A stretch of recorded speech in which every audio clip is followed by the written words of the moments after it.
தமிழ் உறவுகளுக்கு வணக்கம். நடிகர் விஜயுடன் கூட்டணி சேரும் முடிவை கைவிட்டார் என்ற தலைப்பில் இந்த காணொலியை காண்கிறோம். நடிகர் விஜயுடன் கூட்டணி சேரும் முடிவை கைவிட்டார் என்ற தலைப்பில் இந்த காணொலியை நாம் காண்கிறோம்.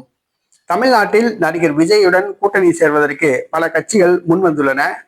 ஆனால் நடிகர் விஜயின் கண் அசைவுக்காக காத்திருக்கின்றன. குறிப்பாக OPS, சசிகலா, டிடிவி தினகரன் உள்ளிட்ட பல கட்சிகளை சொல்லலாம்.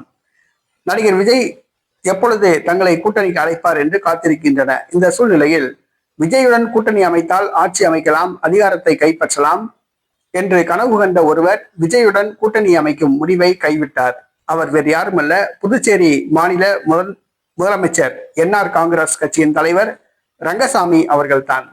தற்பொழுது தேசிய ஜனநாயக கூட்டணி கட்சி ஆதரவுடன் ரங்கசாமி முதலமைச்சராக பதவி வகித்து வருகிறார். வருகிற சட்டசபை தேர்தலில் பாஜகவுடன் கூட்டணி அமைத்தால் வெற்றி பெற முடியாது என்று கணக்கு போட்டார்.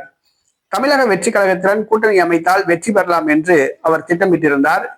தமிழக வெற்றி கழகத்துக்கு நடிகர் விஜய் பிரச்சாரத்துக்கு முழு காவல்துறை உதவி வழங்கி ஒத்துழைப்பு கொடுத்தார்.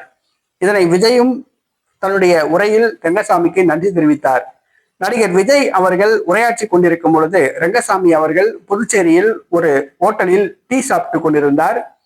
நடிகர் விஜய் பேசிய நேரலையை அவர் கண்டு அவர் கழித்து கொண்டிருந்தார். அப்பொழுது நடிகர் விஜய்க்கு கூட்டம் குறைவாக இருந்தது. தமிழகத்தில் விஜய்க்கு இருந்த ஆதரவை விட புதுச்சேரியில் ஆதரவு குறைவாக இருந்தது.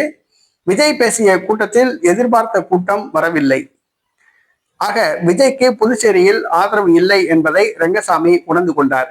ஆனால் தமிழக வெற்றி கழகமோ மழை மற்றும் போக்குவரத்து நெரிசல் காரணமாக தொண்டர்கள் வரவில்லை என்று கூறியது.